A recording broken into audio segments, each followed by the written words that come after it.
And with that amendment, any comments or questions?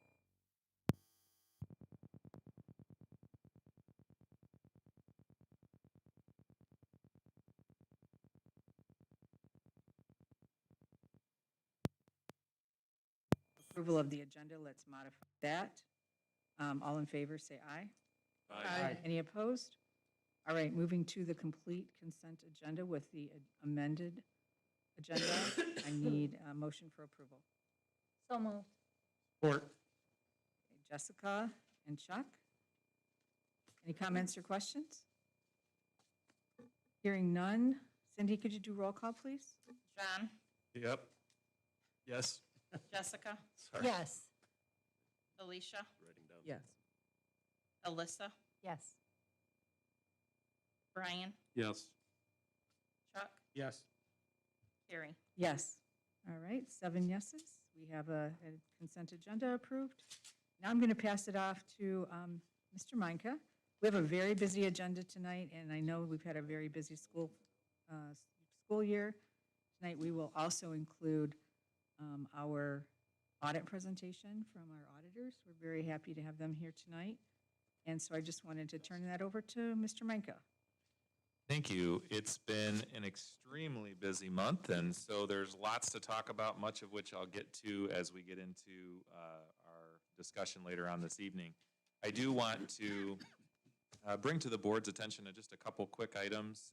First and foremost, we oftentimes will have individualized meetings throughout the month, and I wanted to invite anyone that would be interested in talking with a couple of you and me starting to establish board tours again. We had done this for probably been a few years now since we started doing that, and basically what that is it's an opportunity to usually pick 2 or 3 buildings, and we pick a time, and whoever can show up can. We post the opportunity in our location, and then board members can come and actually visit the buildings, and we kind of view a few different things throughout the district. So if that's something that you have interest in, I'd love to get your feedback. So just from a kind of general interest perspective, is there an interest in me starting that back up, or would you prefer to just kind of do that on an individualized basis? I would be interested in that. Okay. Yeah, I would too. Okay, all right. That's good enough for me. Then I will start to arrange some times and dates, and there's no obligation or pressure if you can make it. Obviously, it'll be during the school day because the best time to visit the building is when the students are there, and we will make arrangements for that. Also wanted to make you aware that next week on Monday mornings from 8 a.m. to 10:30, appreciate everybody getting us their availability. We're going to start a very important project for this board, which is our comprehensive strategic planning. And through this process, we will be, on Monday in particular, setting up the parameters for what we want to try and accomplish, the scope of the work, and kind of help guide the process, as the board really has a tremendous role and the primary role in directing the vision and plan for the district. So we will engage that on Monday morning, and I appreciate those of you that were willing to do that. We will do that in this room, and we'll be prepared to meet and ready to go Monday morning. I also wanted to just kind of bring you into the conversation around the things that are going on in our buildings. We have a flurry of activity, a lot of athletic events going on, a lot of music events going on, and a lot of happy, smiling faces. And there are also a lot of challenges, and I want to just kind of bring you up to speed as to the buildings and what's happening in the buildings. Of course, COVID is an ongoing challenge as we manage cases, and we have quarantines, and we're now antigen testing every single day in all of our buildings, and so one of the ways that we've worked with the health department is to offer up an opportunity for somebody who might be a close contact to have an antigen test before they actually come into the school.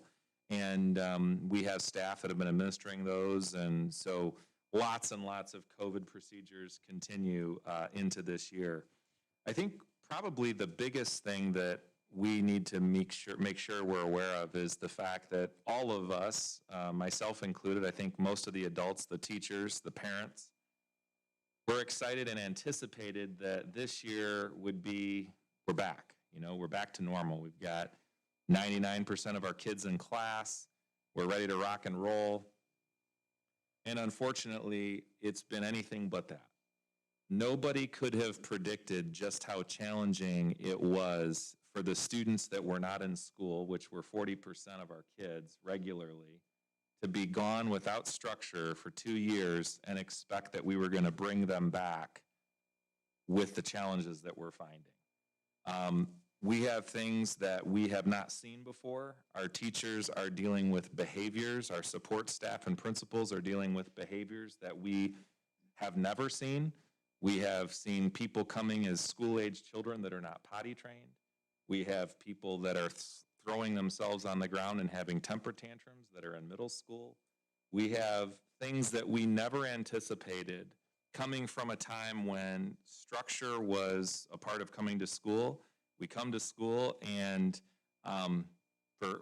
we don't go to school for 2 years, and then we try to bring them in.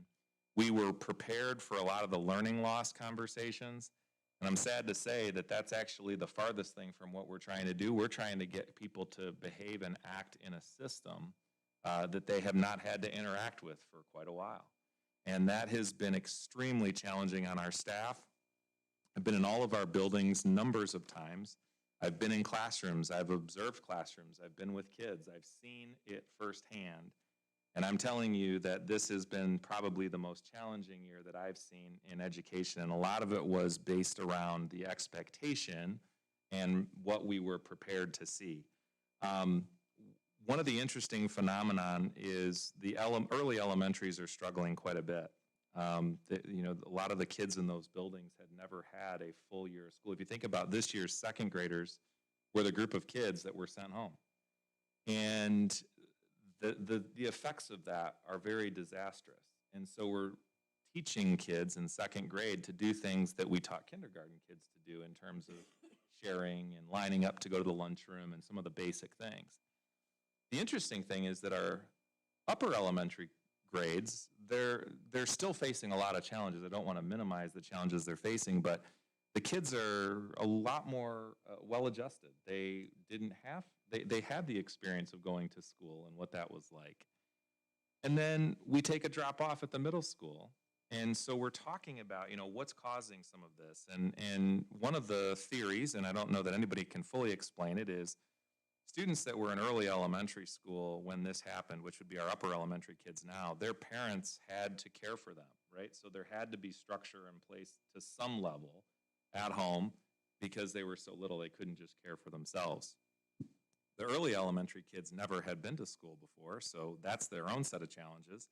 But the middle school kids, in many cases, they were old enough to stay at home by themselves, and a lot of times the parents didn't do a whole lot with them, and they kind of assumed they would take care of themselves. And it is an extreme challenge bringing our kids back this year. And so I don't want to sugarcoat the challenges that we are facing in our buildings. We are doing everything we can to get subs. We have teachers subbing on their planning period. I have principals subbing. I have our central office administrators subbing. We are literally all hands on deck, and we are doing it and excited about the opportunity to help our kids get back.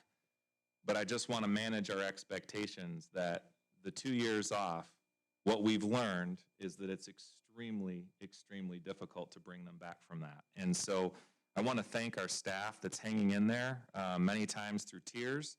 They are our heroes, and they are doing incredible work every day. Our principals, our support staff, we have incredible people here, and we're so fortunate to be able to work with people who bring it every day to care for the kids. But this profession is going to have to change from the standpoint of how we address some of these social emotional needs. We're going to need to do a better job of partnering with our parents. There has to be some legitimate, true, and authentic partnering with parents. The school cannot be the primary entity to raise children and solve all of the hunger crisis and solve all of the academic crisis and solve you fill in the blank. Our people are tired and they are working hard, and we appreciate them, and they deserve so much more than what they receive in terms of accolades. And so I appreciate them. I see the work they're doing every day, and I want this board to understand that they're doing a great job in spite of very difficult circumstances. But we are going to get through this, and there is brighter days ahead. We're already starting to see the tides turning a little bit, but this has been a really difficult start of the year, and I would be remiss if I didn't at least make you aware, if you didn't know already, that we're working hard in the trenches. And so kudos to everybody, kudos to our families that are working with us, and we just need to continue to extend those partnerships and work together. So all in all, lots of work to accomplish. We have brighter days coming, and we're working through, this week we have several things going on with testing at the high school and a lot of other things I'm sure Elena can explain. But some other issues that we've been dealing with, I'll talk about at discussion. But if you have any questions, I'll take them. Otherwise, that concludes my report. Any questions for Ben? Ben, I think we all want to echo our gratitude to the staff. We know that these last 2 years have been incredibly difficult, and we continue to talk about that with you at the committees. But I don't think they hear us say enough how much we're so grateful to everyone, and I mean everyone within the district. And that includes you and your team here at Central Office.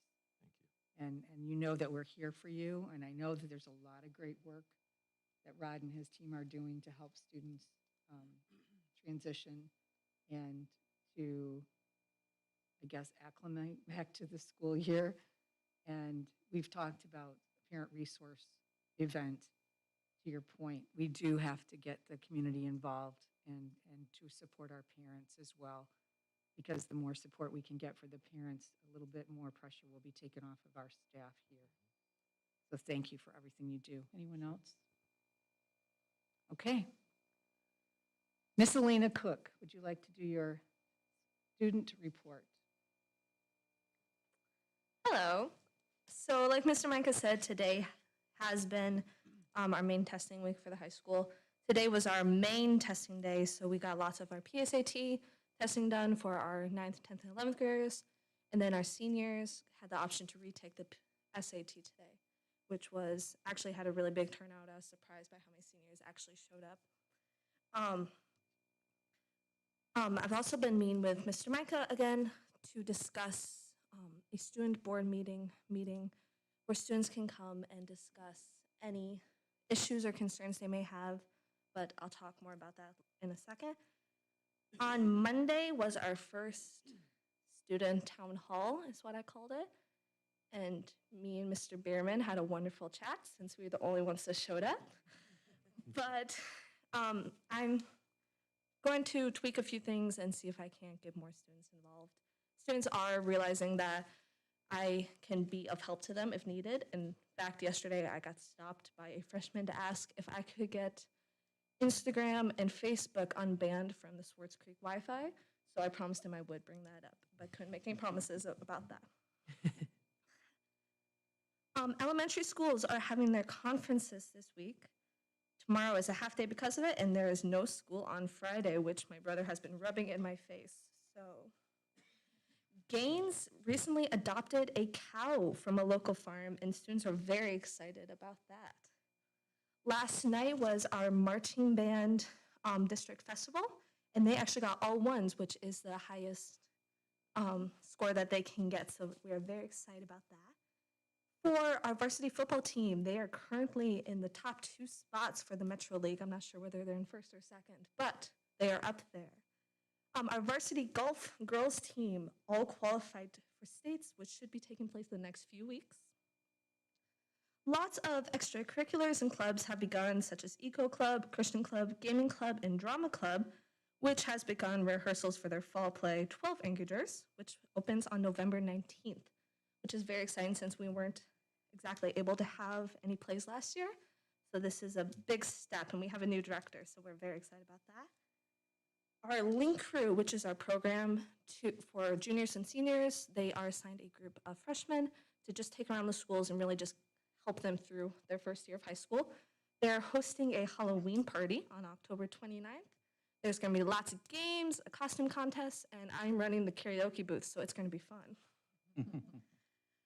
Last meeting, it was suggested that something along the lines of a suggestion box be set up. Even though I was unable to get an actual box set up, a form was sent out to all staff at both the middle school and high school, which was then shared with all students. This form allowed students to ask any questions or discuss any issue that they have within the school, and then to then decide who would they like to answer that if they have a preference. There was actually an overwhelming amount of responses, with 87 students expressing their thoughts. I've compiled and organized a Google Doc that I'll be updating all year, but here are the few highlights that I've got from there. Multiple students, both at the middle school and high school, expressed a worry about the bullying and fights that are becoming more and more frequent at both schools. Some students have shared that the students who do well academically and behavior-wise, they feel overlooked and would appreciate some type of reward system. There are a group of students who are concerned about the dress code, mostly at the high school, and the limits placed upon some students. The Devious Licks Challenge, which is a TikTok challenge that's quite popular right now, where students will go in and vandalize school bathrooms. That's continuing to be a problem at both the middle school and high school, and some students have expressed their concerns with the side effects of that, such as in the middle school, in the girls' bathroom, there are no longer soap dispensers, which I feel can be a little stressful. However, there is soap available for students. They just said that the dispensers are missing, which can be a little crazy. Along with complaints, though, there were actually quite a few students, I think I counted 8, that instead of expressing complaints or issues they may have, they sent in letters or just really tokens of gratitude for their staff. And I will be sharing those with you, because there were actually a few that they actually requested that this be sent to Mr. Manka or sent to Ms. Germain. So I will be getting those out to you shortly. Something I'm hoping to do at each board meeting, is to start a student spotlight. So this month, it is senior Abigail Johnson, who was recognized by the Flint Metro League as the Kiwanis Club Stripes Female Athlete of the Month. She runs cross country. With that recognition, she was brought to and selected by the Genesee County Kiwanis Club as the top female athlete for all of Genesee County. This is a tremendous honor, and she is now invited to the Kiwanis Luncheon in May. For the student meeting with board members, invitations will be sent out, I'm hoping by Friday or Monday, around that time, just as soon as I can get a date and a time set in place. I ask that any of you that would like to come, please don't hesitate to come. Topics such as bullying and dress code, which was a big concern in the student forum, will definitely be on the agenda, but it will be up to you and the students to decide where the conversations may go. I do ask that you guys, if you would like to come, I need to set a time and a date. So if you wouldn't mind sharing any times or dates with me, whether now or after the meeting, for those of you who would like to come, I can get that all set up and try to work around your schedule as best as possible. And that's it. Any questions for Elena? Great report, Elena. Very, very insightful. Thank you. And we do look forward to meeting with you, with the students, and appreciate all the work that you're doing to gather feedback. Thank you. Thank you. And congratulations to Abigail. Great work. All right. Moving on, we have informational items. We also have board subcommittee reports. Let's start with policy, Brian. Great, thank you. We had policy yesterday, Tuesday, October 12th at 6 a.m. In attendance was Ben Micah, Rod Hetherington, Brian Sapanik, Carrie Germain, Alyssa Parks, and Jessica Lene. We began the meeting, we didn't start right on the A, we drifted down to C. We were talking about, we actually started with the complications and challenges at the start of the school year, which Ben just delivered just a few minutes ago. kind of what's been going on. But then we got back into the academics and credits graduation policy, number 5409, with the 7-hour school day. What do we need as far as minimal graduation requirements? The discussion was, do we need 22, 23, 24 credits to graduate? But it's been too early. It's only been a little over a month, and we'd like to have a little bit more time to evaluate and make a determined reference to those graduation requirements. We had a good discussion about that. Then we drifted into the high school. The students they had an issue with the dress code and how it was applied throughout their school, the middle school and high school, actually. So we had quite a discussion about that. The word that kept coming up was consistently applied. And, how do we have people at the middle school or staff and administrators and teachers applying things that aren't really written down? They're just, they're kind of vague dress code things, policies, and how do we get everybody on the same page to consistently address all of this? So that's part of this, and we really want to take more of a relaxed. We don't want to be like the dress code police running around with rulers in our hand and measuring things, but we do want to take more of a relaxed approach to it, but we do want respect. We want students to have respect for themselves, and we want it appropriate. We ended up, we didn't have time for A and B. The weapons we didn't get to. And 5301, absentee and truancy, we didn't get to that either. There was no public comment, and then we were adjourned at 7:14. Any questions? Thanks, Brian. I do have one question for Elena. You mentioned the dress code was brought up. Was there anything in particular that the students were upset about or frustrated with? I know that at the high school, there's actually a group of students that are getting together to discuss this. And one of the main points that was brought up is the fact that they felt that girls were being targeted more than boys were. Especially during homecoming week, we had lots of guys walking around in short shirts and nice little short shorts, and they were not being stopped for that. But I can actually just read you that exact comments that I got. With the middle school, it was just worried about hats. We didn't get that from the high school since hats are allowed at the high school right now. But lots of people did not feel that, again, girls were being judged more than boys were, and that it shouldn't be an issue. Like one person said, that people don't care about our shoulders. The problem is we think that the teachers and staff, shorts are short, it doesn't matter how long they are, as long as everything is in them. And they just feel like it's just, it can be taken too far sometimes, where if everything is covered, they shouldn't have to be taken out of class and miss school because their shorts are too short or their tank tops don't have a 3. Just so you know, and the students know, we spent a lot of time discussing this because we want it fair. We want it consistent. We want it appropriate. But we don't want to become the police, the dress code police. We want it to be flexible and soft, but yet appropriate and respectful.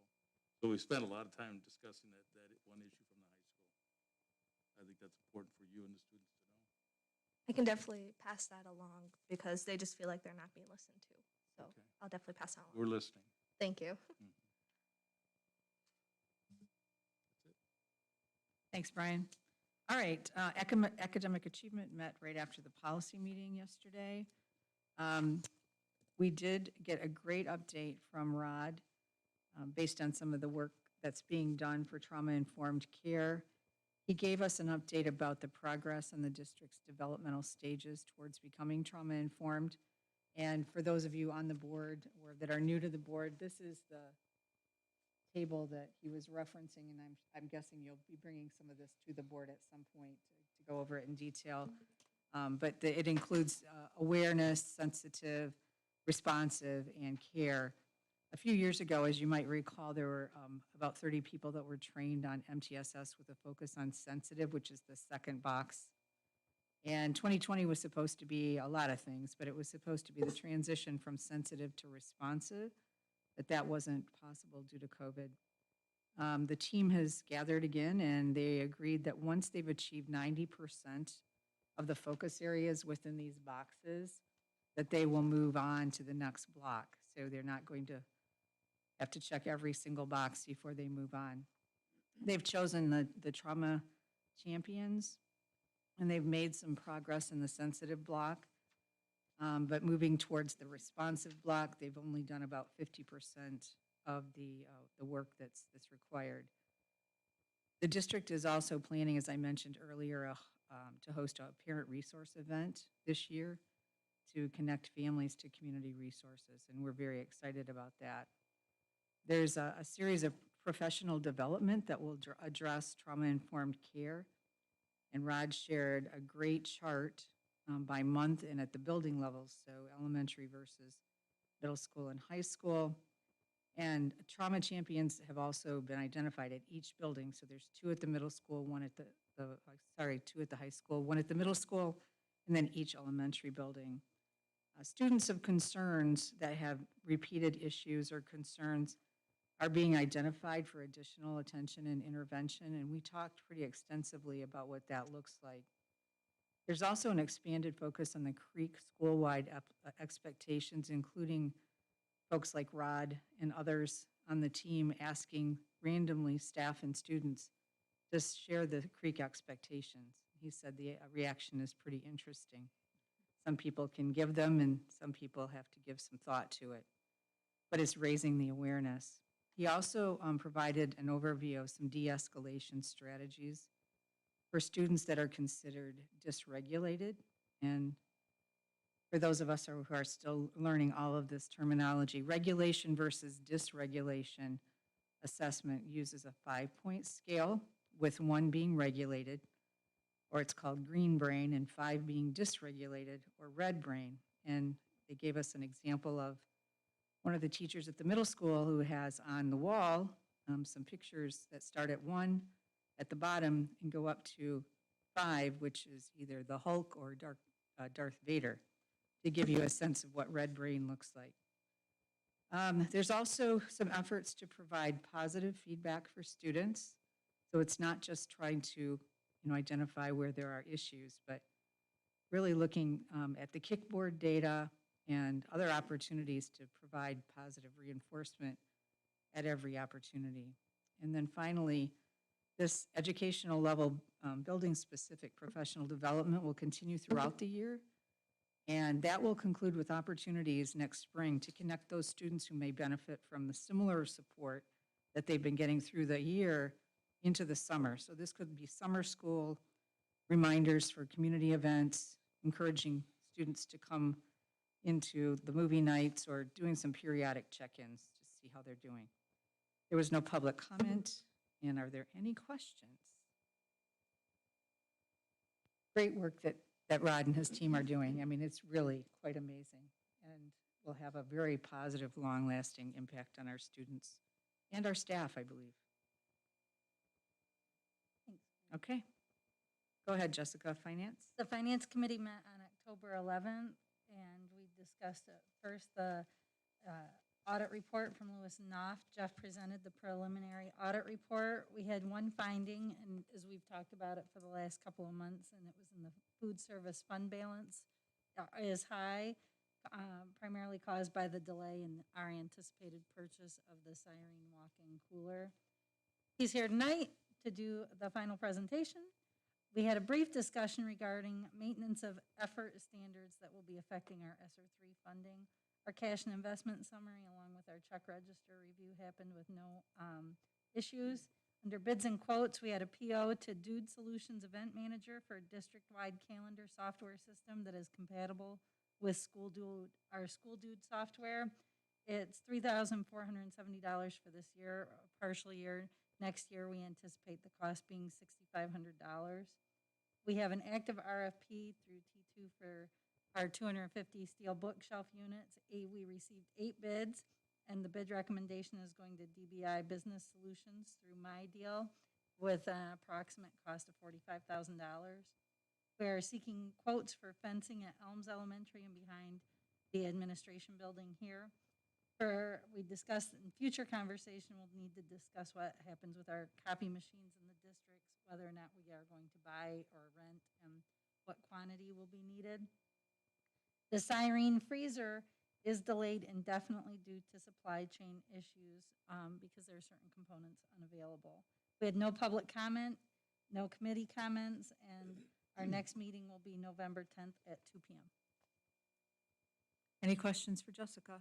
I just have one quick question. Sure. And then this may be addressed later in the other report, excuse me, or presentation, but with the freezer and our food and service fund balance, with it being an earmarked item, like, I guess in the audit, like, is it asterisk or something like that?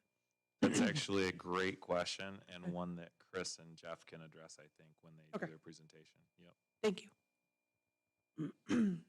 Anyone else? Yeah, I have a question. Go ahead, Chuck. Oh, I'm sorry, yes. I think the Dude Solutions event manager there is a great system, and maybe Ben and Jessica can elaborate on it, how it's gonna benefit the public. Yeah, it's a great, appreciate the consideration for that. So the Dude Solutions is a product actually we have had for a long time as it relates to work orders. We recently, and Chuck, you had talked about this for a while, we did a full inventory management overhaul and audit of all of our assets. And they performed that, and now we have basically taken that product and made it more effective because now we know the usable life of all of our systems and equipment and things like that. There's another piece to this software. It's kind of like an add-on, which gets to a system that we don't have, which is facility management. Right now, we have a lot of facilities, but there's not a centralized system to help book the facility, understand how to make sure we have the facility properly staffed, making sure that there's cleaning taking place, making sure that the supplies are there. And so this add-on solution allows for us to be able to manage our facilities and get organized as it relates to making sure we understand all of the ways that our facilities are being utilized. In addition to that, there's a public component which allows for anyone in the public to be able to go on our website, sort, and figure out, I want to know what's happening at Elms Road Elementary School, and they can click that, and then it'll pull all of the events that are scheduled in those facilities. And so we think it'll be a tremendous benefit to the public, but certainly a huge benefit behind the scenes as we're trying to get organized and manage our facilities, because it's a pretty good-sized district to manage. And so we think this is something we've been needing for a while, and now that we're, using our facilities more, we want to add that solution to the software. So they'll be able to click on to Morris Elementary and see what's going on for the next month. Yep. So that's great. Or you can look and see what's happening throughout the whole Yep. district just in one day at all the different buildings. Yep. Yeah. Mhm. Thank you. Thanks, Chuck. All right, Chuck, let's do building and site, please. We started at 3:27 p.m. on October the 11th. The administration building, myself was present, Chris Gray, Jessica, Brian, Ben, Rod, maintenance supervisor RC, and Alyssa. First thing was the cage and pack usage. Ben would like direction or input from the board on rental use for the pack center and cage facilities. There are many avenues he discussed at the committee meeting, the building committee, and would like a consensus from the board on a unified direction for these two district facilities, because we've had other people come in and say they'd like to rent them, individual groups, people that want long-term contracts, and there was a spirited discussion on what are we going to do with these two facilities, and how are we going to approach it, and have some type of good policy and procedure so we know what we're going to do in the future for these buildings. Next thing, and I don't know when we're going to discuss that, but that's what we talked about. Temperature scanning technology. Ben would like to put together an RFP for scanning technology to take students' temperature at the entrances of the schools and possibly use these units at different events throughout the school. There was discussion, it was a consensus of the committee that we do this and ask for bids for this type of equipment. It would include a scanner for the face, temperature scanner, and hand sanitizer only on stanchions. They'd be easily movable. The cost is approximately $1,000 per unit, but obviously we get a better cost on a large amount of them. It's up to the board which way they want to go with it, but at least he's just looking into it to get it ready if we go with it. And the money could be used from COVID relief dollars. The completed projects, admin landscaping, as you can see, has been done. For RC, I think it's completed 100%, Ben, right? Or is there something? There's a small bit to be done on the backside of the building around the air conditioning units. Okay. Ben's quotes, as Jessica had said, for the administration building and the elementary school are still being sought for this project. It should be in soon. High school parking lot, the city of Swartz Creek and RC filled most of the potholes, at least the large ones. I see there's still a lot out there. And hopefully this will get the district by till next summer, when hopefully most of the building will be done, and then we'll be able to resurf the entire lot. The cost for that was approximately $3,000. RC had his guys do the majority of the work. We already went through RFP shelving. The only thing I might add is the new shelving has been ordered. Will be installed in the next several weeks. The price was much less than the original bids. Chris Gray found better prices through Michigan My Deal, as Jessica said, and it would save us approximately 1/3 of the original bid and quote, from what I recall from the original price, which is around $70,000. Elementary signage. The Flatliner Sign Company received the contract for the next go-around of all the signs being installed at various locations throughout the district. Signorama and Craney Signs also put in bids, but Flatliner was the lowest, and they had the highest guarantee of 7 years. RC and Chris suggests that we go ahead and use them. I suggest we keep all the bids from now on, though, however, even if they're meet underneath our threshold of $26,000 or $24,000. Chris said that'd be no problem. And most of the committee's main concern was that the signs all stay uniformed, and they assured us that they would all stay uniform throughout the district, so everything looks the same in uniform. Demo of Mary Crapel, a lot of discussion on this. Committee feels that we should at least get some bids or an RFP for raising the building and moving forward. As to be prepared for any alternative plans for this property, his first choice has not given the district any positive indication on plans that might succeed for them. Full board discussion needs to be addressed, this to move to a unified direction. Tennis courts, Ben has received some preliminary costs to repair the tennis courts. It cost us approximately $50,000 for a resurface with a 1-year warranty. It should be noted, though, this quote was given late last year, so it could be more. The district will have to decide soon the long-term plans and goals for the tennis courts. Heavy repair, I have up there examples, or to build new ones at a different location, or keep repairing the ones that needed. We need to do a study on how many tennis players we have in the district. There was no public comment. We adjourned the meeting at 4:41 p.m. Any questions for Chuck? I have one quick question. I don't know if it's for Ben or Chuck, but can you explain the intention or the need for the temperature scanning technology? You can go ahead, Ben, or I'll help you with it. Yeah, so one of the conversations, we had a presentation last month from a vendor who had actually developed a booth technology, and you walk into a booth and it's a security feature where they can kind of get a quick snap of your, quick picture. They get your temperature. A lot of restaurants now are actually using these types of machines. And he did a demonstration for the Indiana State Fair. He went down there and they had thousands and thousands of people come through. So he was trying to show basically how fast you could get through the system. We decided that the cost was a little bit extensive for what we need, but that there could be a lot of utility even post-pandemic in trying to keep, kids that are sick and running a temperature out of the building. So we thought it would be a good additional layer of safety for parents to kind of know, hey, if somebody's not feeling well, they may not be sitting next to another kid that, is getting exposed to whatever it is. It might not even be COVID. It might just be a cold or the flu or things like that. So it's a relatively new technology and fairly affordable for the gain. We think we could use them at different events, including some of our indoor events that are held inside the Performing Arts Center, things like that, when people are in close proximity. So thought just a little bit of a, outside the box way to bring about another layer of protection for people, and give them some comfort when they're coming to an indoor facility. But we're not currently taking temperatures. We do take temperatures on a spot needed basis. So if somebody comes down to the office, we have all of the temporal scanning thermometers, but this would be a touchless, system that could be deployed in a variety of ways. Any other questions? All right. Moving on to board discussion items. We have our audit presentation from Lewis and Knopf. All right. I don't know, Chris, if you want to introduce them or how you want to go about presentation tonight.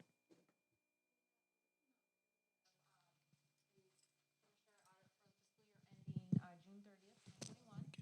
And so we have Alan Campbell. He was our senior audit member, and Jeff Sabalish, he's our principal from Lewis and Knopf. Hi, how's everyone doing tonight?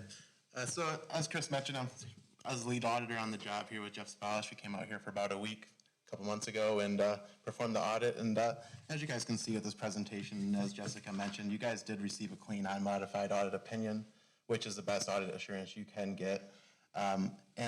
This represents that the district's financial statements were materially stated for the year, and we did not have any control issues reported. And what we mean by that is we do a walkthrough of your internal control policies and procedures. Chris provides detailed documents for your cash deposits, cash receipts, payroll cycles, and we kind of go through, test some transactions, and really follow up from beginning to end, kind of how the administrative staff would do it, make sure everything's being filed appropriately, making sure that all the approvals and sign-offs are there, and we didn't have any control issues to report. Everything looked good from that perspective. I'm moving on to the next page as well. This is where the finding came into play. Is a single audit of federal funds was performed for the nutrition cluster. And you guys had an excess food service fund balance. I'm sure it sounds like it was already mentioned a lot with the board, so I won't go into too much more detail there. But to answer Alicia's question, at the very back page, I don't know if you guys have the financial statements handy over there, but the very last page of that will have a corrective action plan that was submitted and approved by the MDE, and that will include the purchases that are going to be made to spend down that fund balance. And we also had so actually we didn't even test nutrition as a cluster this year, so it's a compliance issue we report anyways, but our single audit tests were on the coronavirus relief funds and the district COVID costs, which actually came through on the August 2020 state aid, but were recognized through the current year. And that is your pretty much your COVID-related grant for all your PPE and sub-staffing costs. Looking at the changes in fund balance for the year, revenue in the general fund of $41 million compared to expenses of $39.8 million. So you had a $1.4 million change in your general fund balance. And at the end of the year, you're sitting at $6.6 million, and that represents 16.8% of your total expenditures for the year. Looking over at capital projects, and this would be your expenditures through 6/30/21 for the year ended. And so that was $16.5 million, but as we were talking to Chris, I know you had a lot more billings come due, and you guys had a lot more improvements made through the current year, so that fund balance will be lower than the $24 million that you guys are seeing as of 6/30 there. And as you can see, another one with the food services, it had a $10,000 decrease in your net income, as you will, for food service funds. So you guys did decrease the fund balance a little bit, but not quite enough to get out of that finding, but as the corrective action plan will take care of that.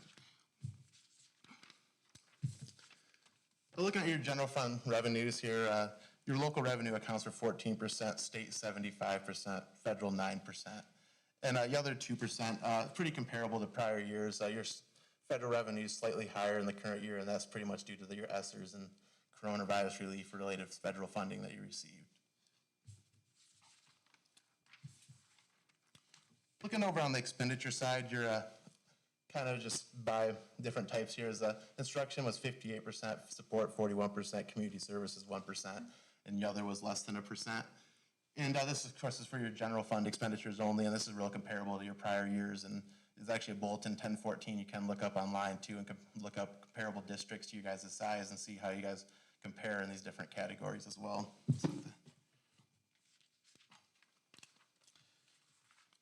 We also have a further breakdown. You just by your expenditure types here.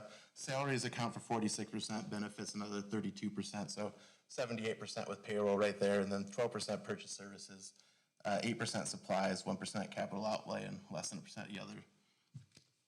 And again, that's real comparable to what we see in districts your size, and depending on the sub-staffing and stuff, the purchase services can fluctuate, but real comparable for your district from year to year. Looking at the budget to actual results, you guys had a variance of $76,000 over budget on the revenue side. And on the expenditure side, came in at 1.3 million under budget. And so this amounted to a actual change in net assets of, as we showed on the fund balance tab, of 1.4 million. And you guys had budgeted for a $24,000 increase, so a little better than what you budgeted for there. Looking at your long-term debt as of 6/30, your general obligation bonds, you had 51 million outstanding there. And then your notes from direct borrowings and direct placements is from the cage, so it's 173,000 as of 6/30. And your other employee obligations represent compensated absences for sick and vacation day accruals and carryovers for your teachers.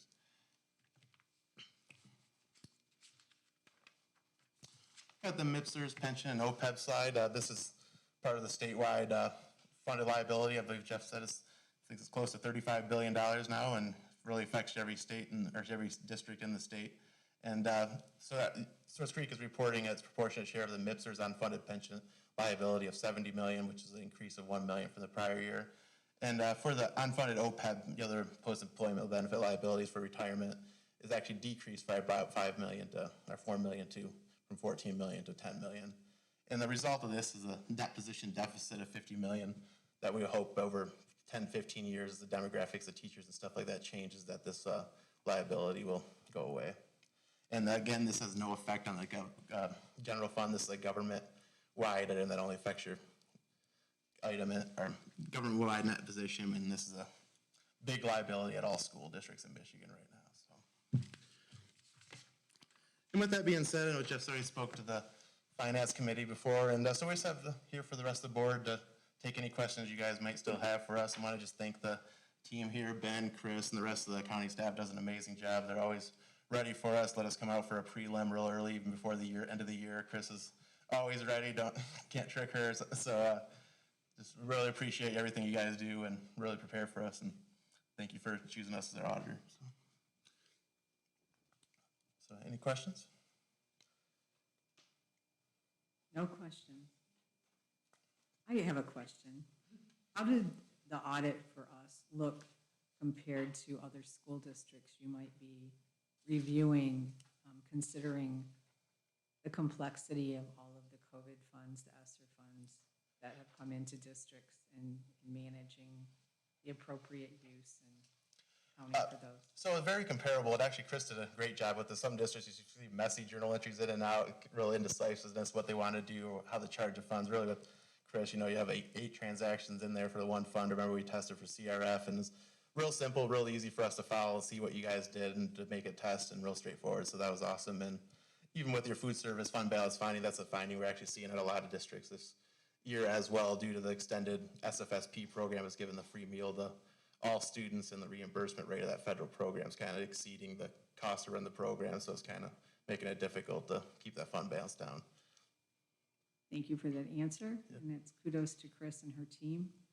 I knew that's what your response would be, but we are grateful to you also.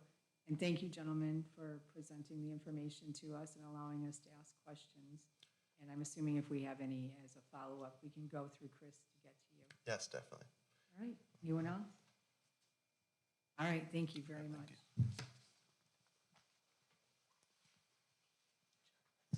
Okay, next on our agenda, we have the Gaines Elementary Information Update.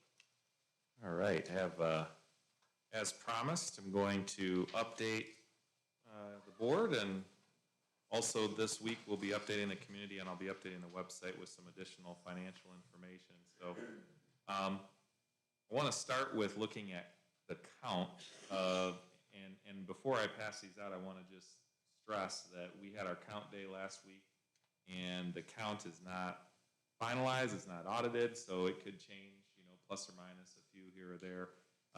This is for our elementary school comparison, so I'm going to pass this sheet down.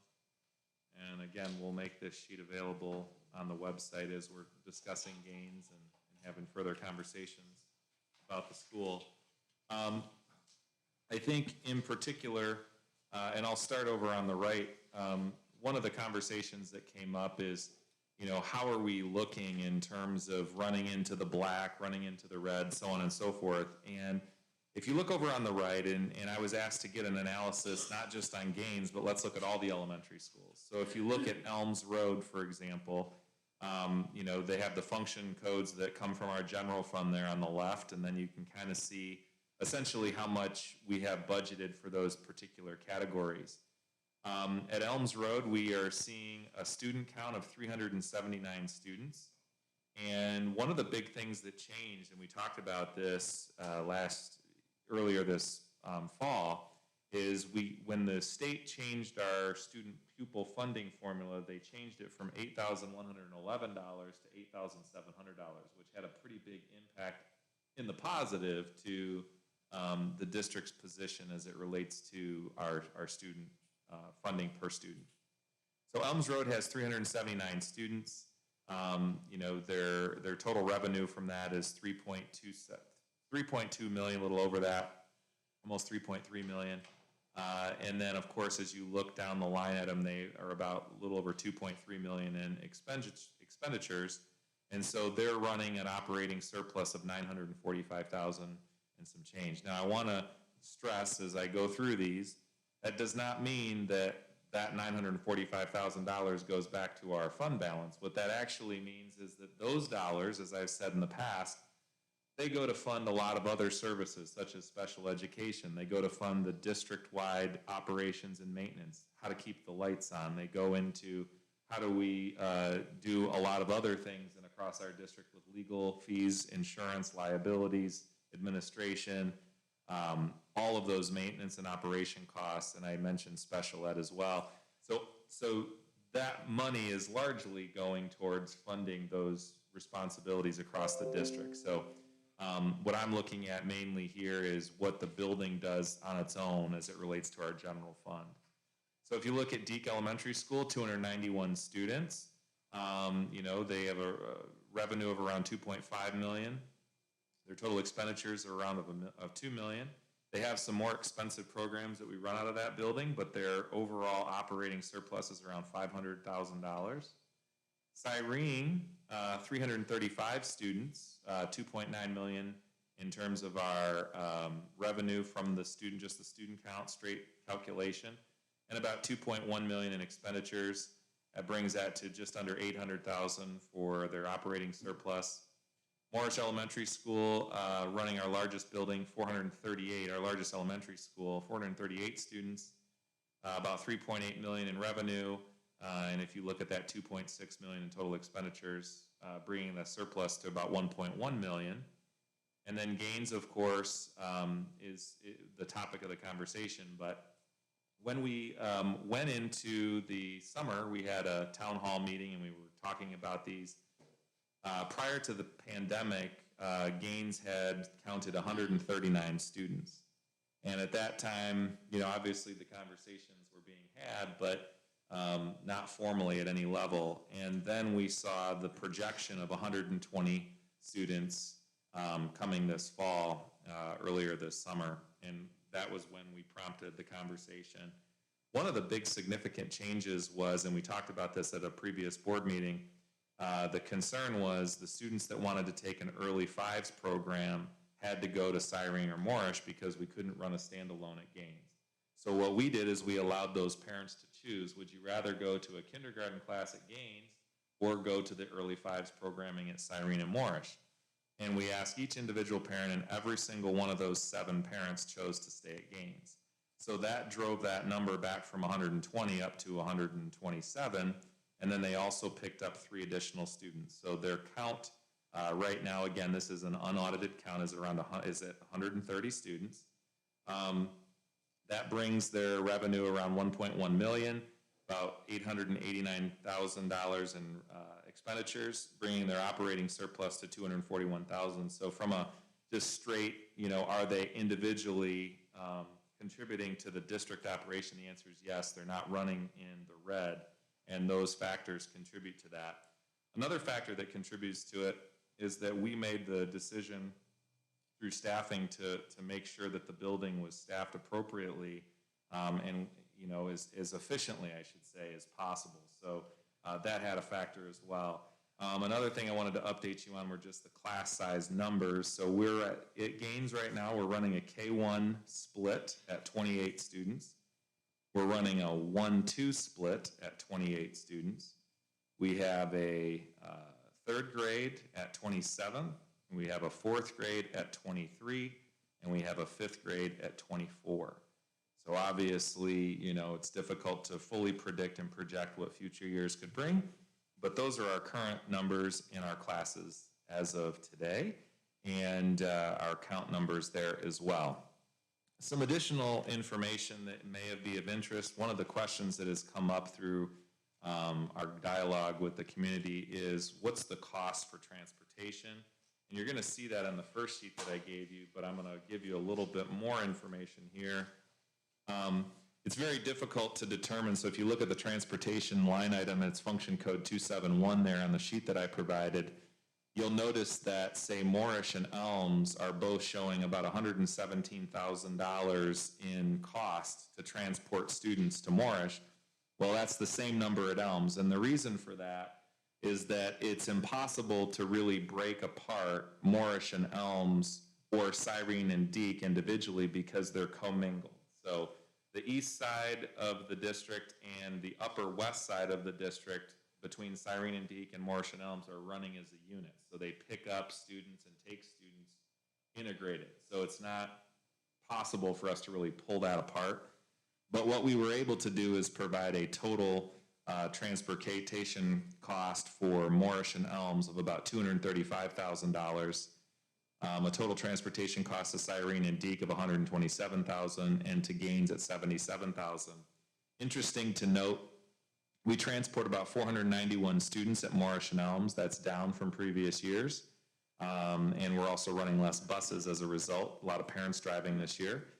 The daily cost to transport a student is about $2.67. So that's basically what you pay to transport a student to Morrish and to Elms.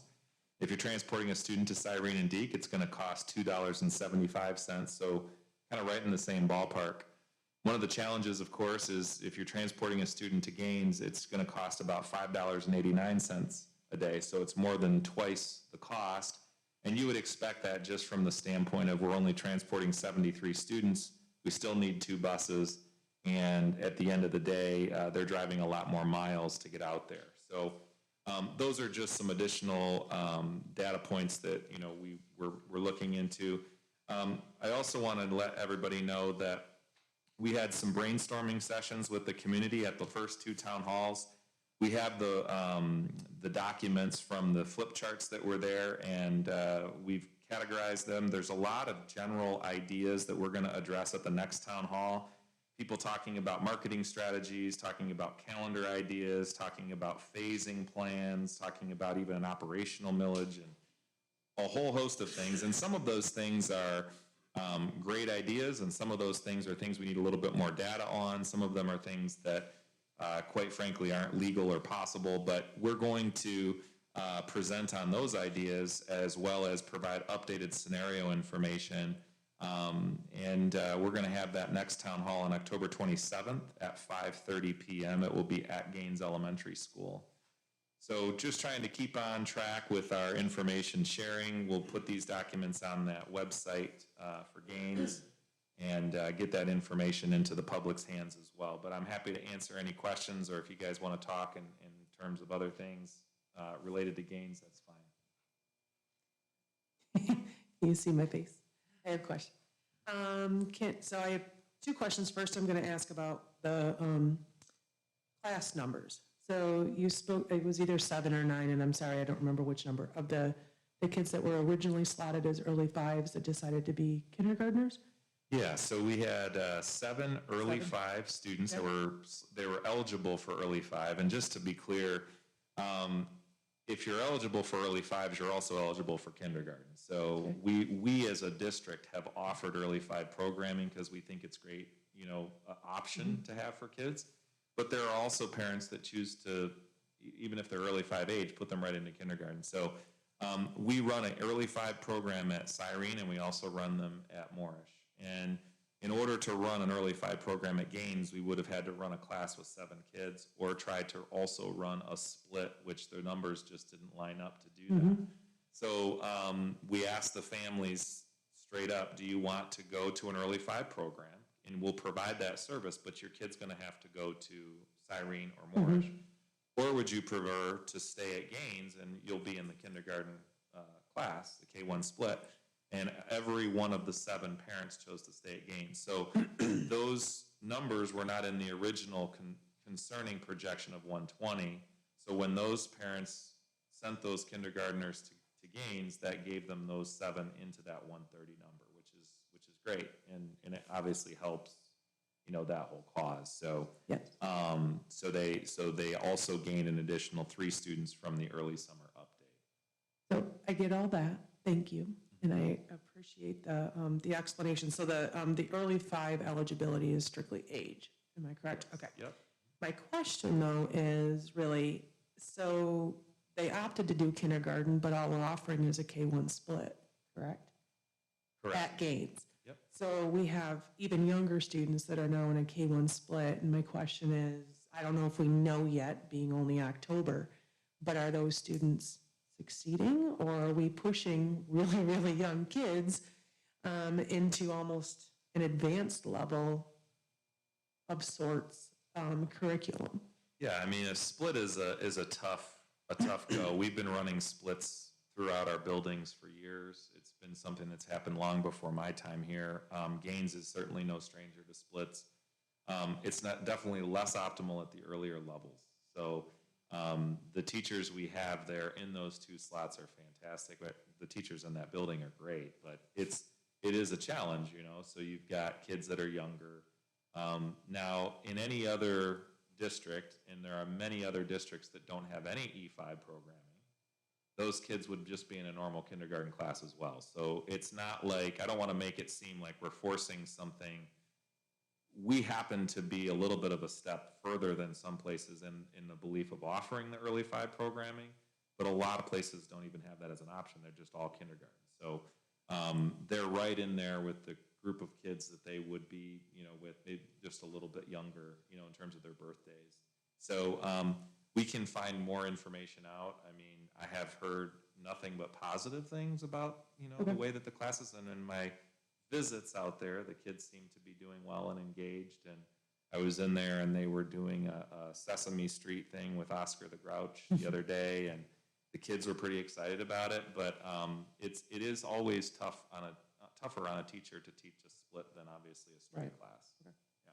And just to be clear, they, by age, qualify to do early 5s if a parent opts to, but they would have been assessed and were appropriate to go into kindergarten regardless. Yeah. Okay, okay, Yeah. thank you. That's my first question, sorry.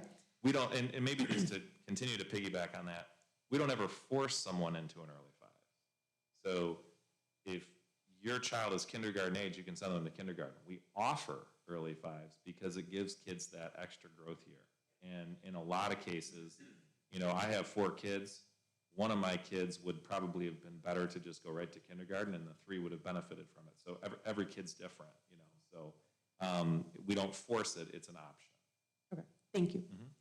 And then can you speak to, excuse me, I was doing the math on the difference between the Moorish Elms cohort and the Deek Cyrene, why there's such a difference in numbers of students?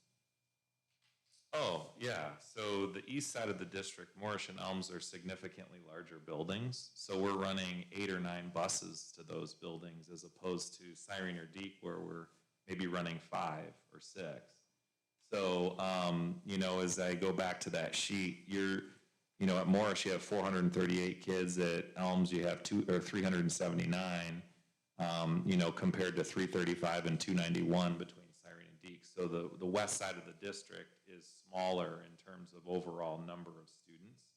And so it's bigger in geography, smaller in number of students. And you can probably see that as you go from, and Chuck and I were talking about this the other day, you know, our district actually goes from the Genesee Valley Mall. You know, that's our school district. And it transitions all the way back out to into Durand. So, and then all the way down, obviously, where Gaines is. So as you go west, it becomes more spread out, sparse, and less populated. And so a large majority of our students in the elementaries are at Elms and Morrish because that's where more of the population is, as opposed to Cyrene and Deke. And quite frankly, Cyrene as a school was built as a community school right over here in the village. And they would not have the capacity to hold near as many kids as Morrish and Elms do as it stands right now, unless we were to add on to that building. In actual physical space? Correct. Okay, that's what I was getting at. Yep. So, I mean, I understand the population, but when we're talking, especially in the conversation, in the context of considerations for Gaines moving forward, I mean, like we have mentioned before, we can always adjust those geographical lines as we need to and make sure that our district is balanced. But if there's physical limitations based on our buildings, that makes even more of an impact, obviously, than where the population is. I would just then, so am I correct in that statement? You are, and I will tell you that at one time, Morrish has run over 500 students, I think, probably even prior to Rod being there. And Rod, you can jump in, but I'm pretty sure that Cyrene has been over 400 students, but that's going to be running close to their capacity there. Both Morrish and Elms have been over 500. I think my largest class was 515, my largest building, and Deke has been over 400. Okay. And then in consideration, looking at numbers, I mean, and doing, again, additional math, then to absorb, if we were to make any decisions, down the road as we continue to consider what we're doing with Gaines Elementary, to absorb those students, even into the Deke Cyrene cohort, you're still running less than Morrish and Elms. So we're not pushing the capacity limits per se, spreading that out across that region, obviously absorbing a couple to the other, cohort as parents or whatever would elect if that were a consideration. Sure, absolutely. Yep. Okay, I'm putting it all in perspective. Thank you. So to piggyback on that, thank you for the class sizes for Gaines. I think there was also a request from public and us as well for the class sizes for the other elementaries. So Thank you, is that Alyssa. gonna be possible? Are you just waiting to finalize the count? Yep, I have those. I have that information, and I can share that. I can actually share it with these documents, but I'll send that to you this week. I can tell you that our elementary class sizes across the board, and you're looking at, as I shared, 23s and 24s at Gaines. We're seeing 27s pretty consistently across several of the early elementaries. It's not by design. We would always like to see those go down, and we started that way, but we saw more of a growth after the staffing and teachers had started. And I'll get you the actual numbers, but what you're going to see is that everybody's below 30, which is the first time in my time here that that's ever happened. We have a lot of 24s, and the nice thing about the model that we're in is that I can say, okay, my fourth grade is going to be within one or two kids of each other because I can balance that group out. There are some exceptions to that if we have groups of kids that are better served being in different, groupings and things like that. So sometimes teachers and the principal and the parents work together to make those adjustments. But it's looking very good, and we've made an investment this year in lower class size at the elementary school. So yeah, I'm happy to share those, and I do have those. And what does our staffing look like right now at the elementary school? Do we have any deficits anywhere? The staffing is strong in terms of us being able to fill positions. We have a half-time long-term sub position that we're trying to fill at Morrish for specials. Rod, do you have any others that you're aware of that are subs? I think we're full in terms of certified staff. We are struggling with the staffing for our support staff, but we have teachers in place. The problem is that teachers are stressed because when they take a day, there's not always a sub to take their place. And so what we've started investing in are premier subs, which we're paying a higher rate. It's going to cost us more money, but it essentially assures that that person reports to that building every day. And we can pretty much guarantee that somebody in the staff is gonna be out on one day, and that way we have a body to fill in. And so that's just a totally new strategy that we started over the last couple years, and as subs have been hard to come by, but to answer your question, we're good in terms of having the positions filled. That's taken care of. Thank you.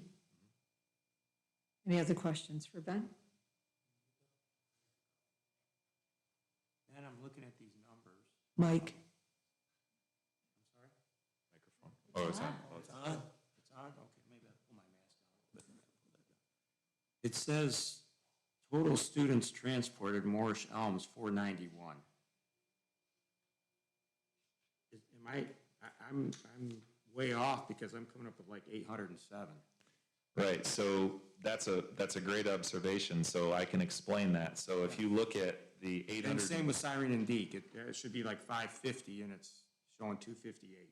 Right, so what you're looking at, let's just, and you probably have your calculator out, or your head's a calculator. I did it right in my head. Yeah, so if you look at Morris and Elms and you add those together, you get 807 or something like that. Is that what you said? All right, so we're transporting 491 of those 807. That means all the rest of those kids are either walking, and most of those kids don't walk. Most of those kids are being driven, and that leads to the problem that I was sharing earlier. Such a significant portion of our parents are driving kids now, and that's what's causing a lot of the traffic issues that we're trying to address across the district. So, yes, 807 students between those buildings, but we only transport 491 of them. That answers that question. Thank you. Yep. And the next one is that you have 140,000 budgeted for the principal at Gaines, but wasn't she shared with someone? Yep. Wasn't she shared with the other elementary? Yep. So the office of the principal is going to include a portion of the principal, because that position is split between Deke and Gaines. It's also going to include the office aide that's there. It's also going to include the secretary that's there, and all of the benefit packages for those individuals. So how many aides do they have at Gaines, being so small? One? They have an office aide, and they also have a secretary in the office of the principal, and they have other building support, which is that other line item, so they have a couple other aides as well. Okay, so that explains that number. And then the other number, just you said was not included, would be like utilities, custodial, maintenance of the building. Special ed. Special ed, I have that here.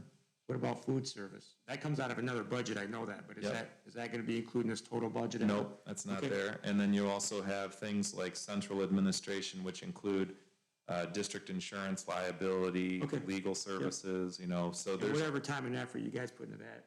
Yeah. Okay, good, thank you, that answers it, thank you. Any other questions for Ben? Ben, thank you for putting this together and for the folks that supported you in getting this information. Sure. And we look forward to your regular updates. Thank you. Thanks. All right, moving on, I think we have our ESSER funds discussion. Yes, I thought I had a sheet to share, but one of the things that we have to do is we have to provide our application for our ESSER 3 funds. And so you heard the auditors talk about coronavirus relief dollars, and you've heard us talk a little bit about ESSER funding. And so at our last board meeting, we talked about the approval of the ESSER 2 funds. And so the ESSER 2 funds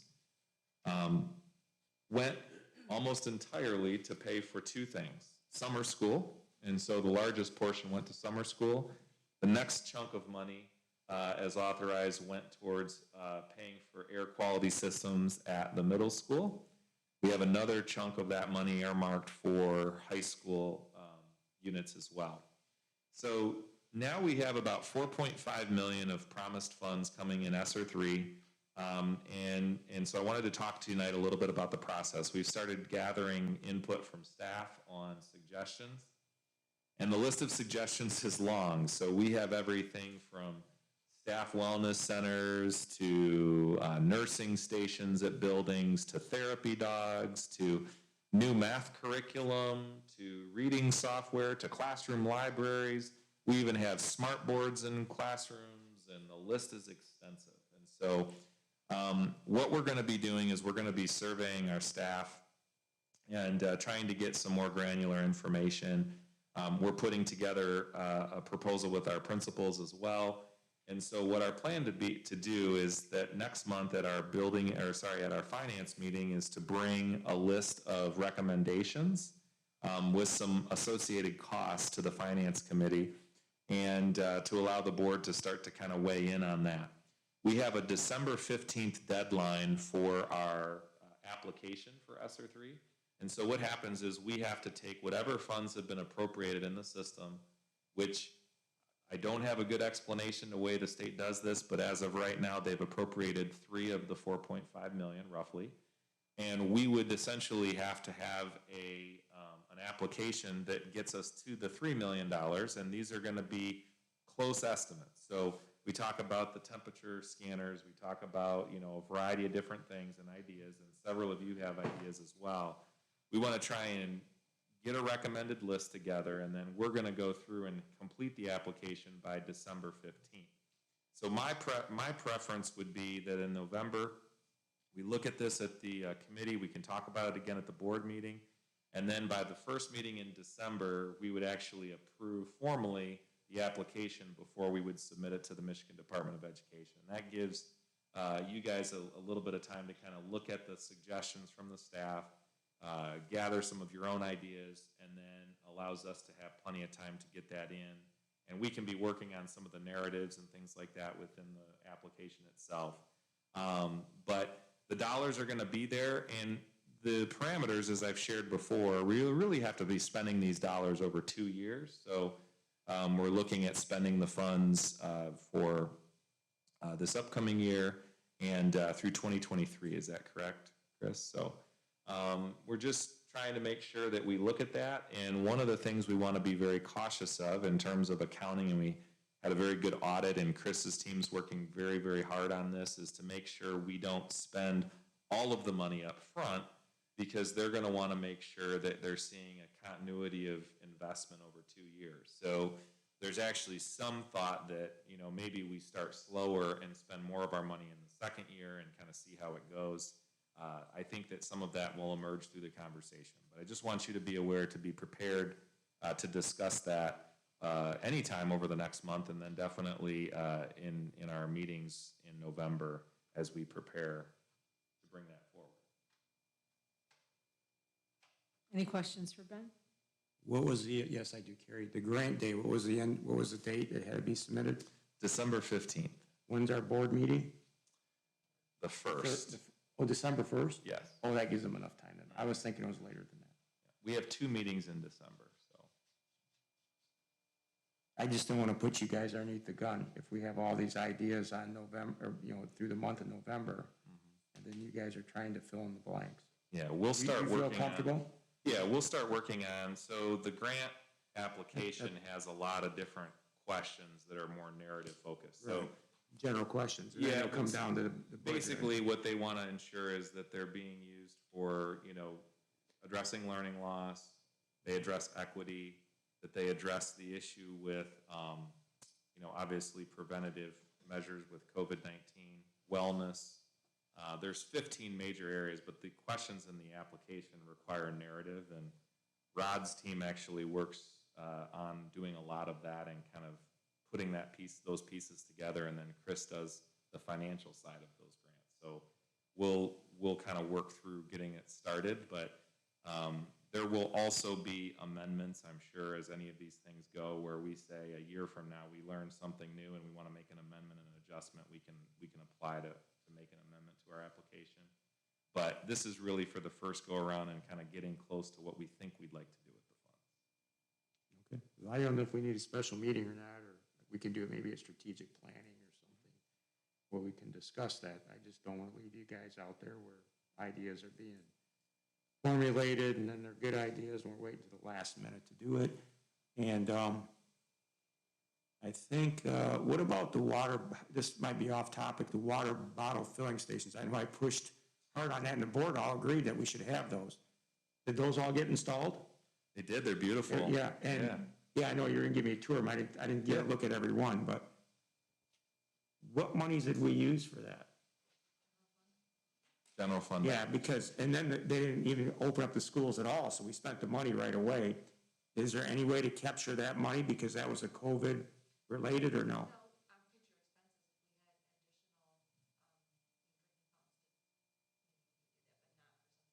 Is that, if, we can't, okay, because we did strictly due to COVID. I remember saying that we should have those, and the whole board agreed that we should have those.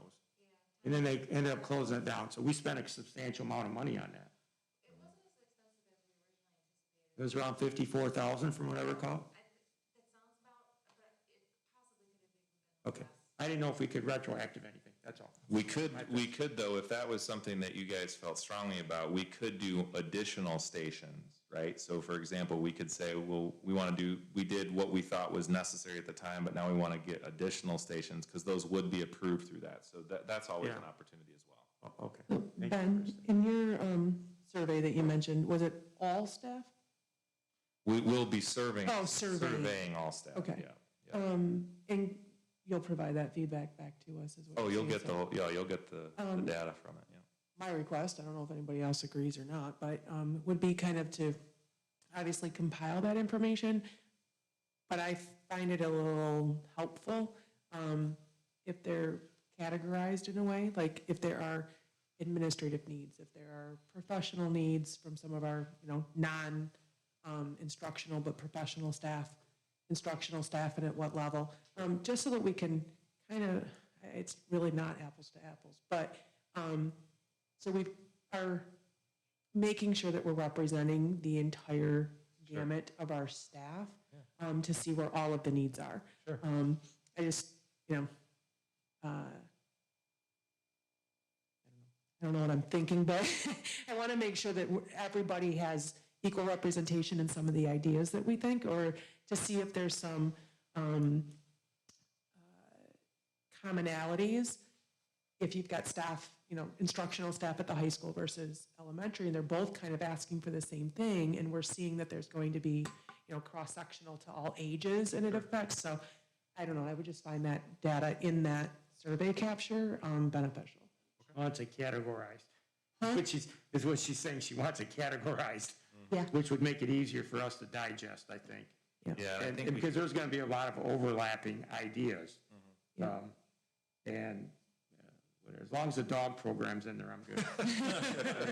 Well, and I guess what I want to say is, I want the therapy dogs in the buildings, I think that's a great thing. We've already discussed all the emotional problems that the children are having. So, well, and I think because I would expect to get a lot of information back, and, if we've got a big chunk, but it just happens to be, one group of elementary teachers, and I'm not saying that they're not important, but if we notice that it's the same response, but we're hearing it from the middle school, the elementary, and the high school, that just represents a lot more of our staff globally, so I just would find that information beneficial. yeah. And I know that, does that qualify? I brought it up several months ago because the principals came in here and they were all having the same problem with contact tracing.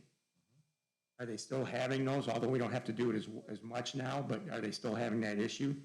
Because I made a suggestion about hiring somebody part-time for a short period to maybe help them to alleviate, so the principals and the administrative staff isn't running around trying to call everybody's parents. Yeah, absolutely. That would be those health and safety liaisons, and that would be a great use of these funds moving forward. And that's qualifying underneath that, so we could hire temporarily to COVID sometime over with, if it ever is.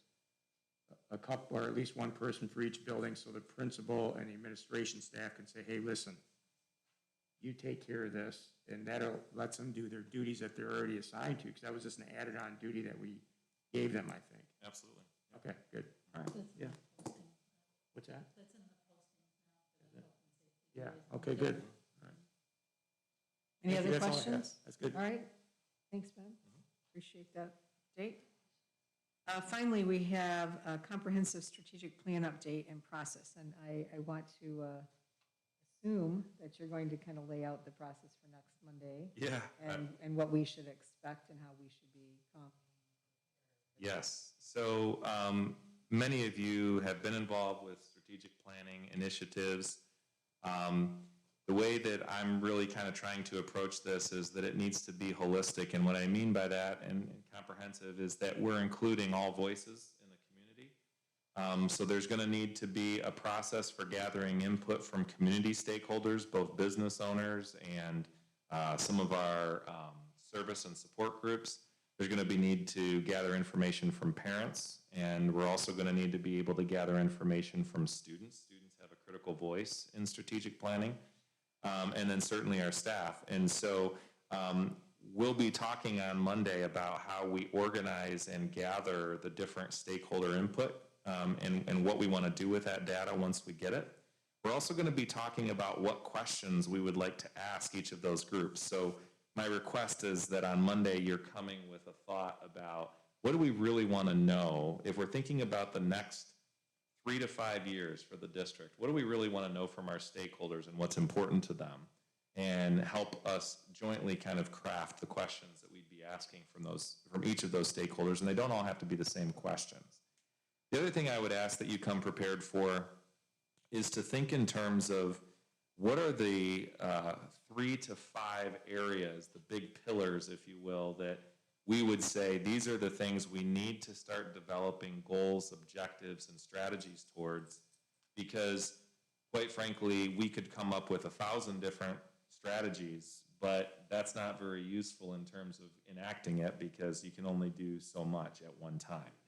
So we're looking for that kind of 3 to 5 major goal area, impact areas, and we're looking at also a 3 to 5 year plan. A lot of times people do a 10-year plan or a 5-year plan, and one of the things that I have been studying and just in collaboration with a lot of my colleagues is that when you do a 5 to 10-year plan, you don't even know what's going to happen from year to year, let alone 5 years out. And so I think we need to take our available data, be ready to analyze and look at really strategically thinking 3 years out from where we are and where we sit today. The other piece to this is I'll come with some ideas. I'm not just going to give you like a blank sheet of paper and say, what do you want to do? But this really will be me facilitating and you guiding. This is one of the roles of the board, is to establish the direction and the vision for the district. And so I'll be there to help you guys through that and to be able to make sure we're gathering the information you need. So Monday is mostly about setting the stage, putting the parameters together, and figuring out where we want to go with it. My biggest request and my biggest goal with this is that I don't want to be a part of something, and my goal with bringing this forward was never to come up with a plan that sat in a 3-ring binder on a shelf and collects dust in every classroom. We do this a lot in business. We do this a lot in education, where we come up with a plan and it looks really good on paper, but then you go to the classroom and nothing about that plan is ever actually being realized.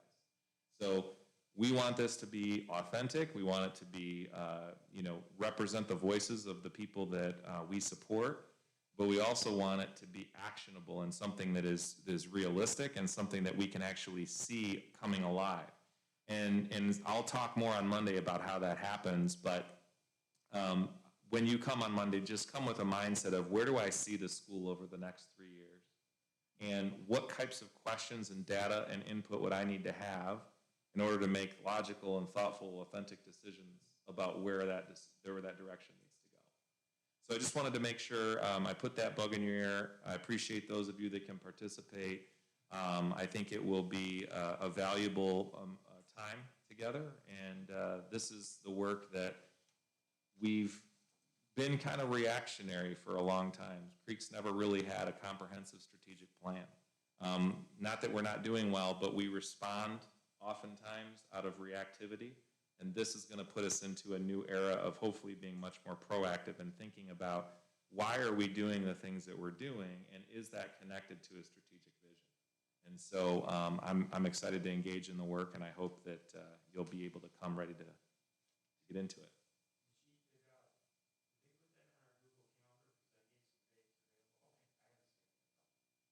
Yeah. Yep, for sure. Thanks, Ben, and we're looking forward to it. As Ben said, this is incredibly important.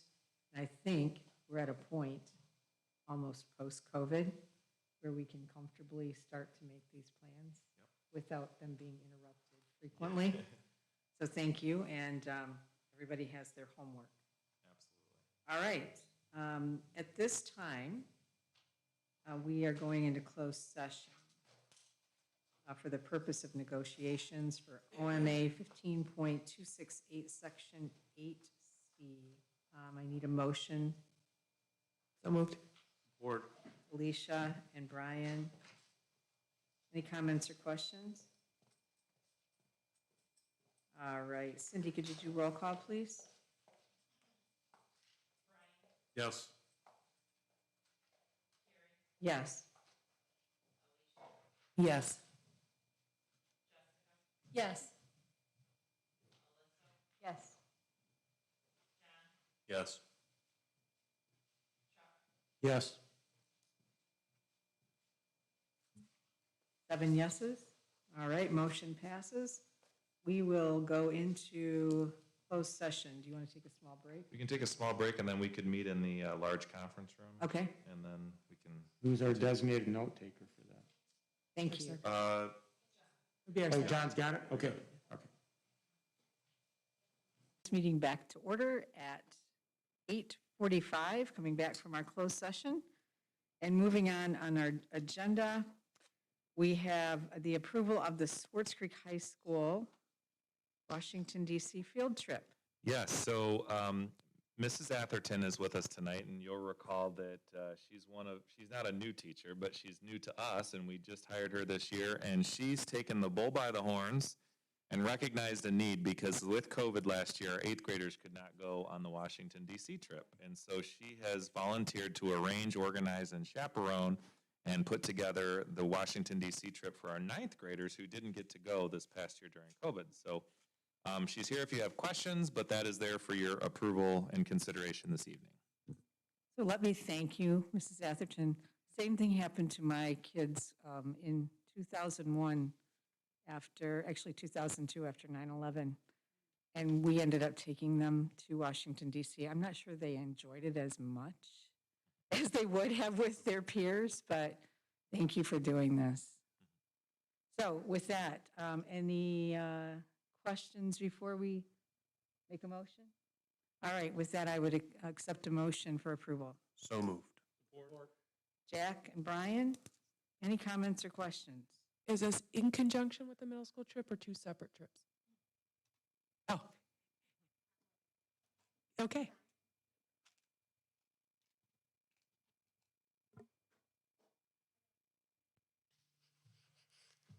Okay. They are going at the same time. Okay. They will be on separate buses, and they will be together at the beginning for Gettysburg, because it's such a large area, and they'll Right. have different tour guides. They will do the opposite. So like day 2 will be middle school, day 3 for the middle school will be day 2 for the high school, and they'll flip. And at the end, we caravan back together. So they'll be together only at the very beginning. We're all gonna be in the same hotel on different floors, which gives us a little more staff support from middle school staff and high school staff together. So there'll be some Less meals. liability on a district. Thank you. Exactly. So we're trying to keep them together. Plus, it gives us a little bit more with CPI trained staff, MERT team staff that are all going to be on this trip between the middle school and the high school. Will make it a little bit more cohesive. We'll have a lot more support. So Is this your brainchild? myself and a few other staff members, but yeah, and a parent, a very, very passionate parent. But I have a 9th grader and I have an 8th grader. I was going so- to say, you are a very passionate parent too, so I'll add that.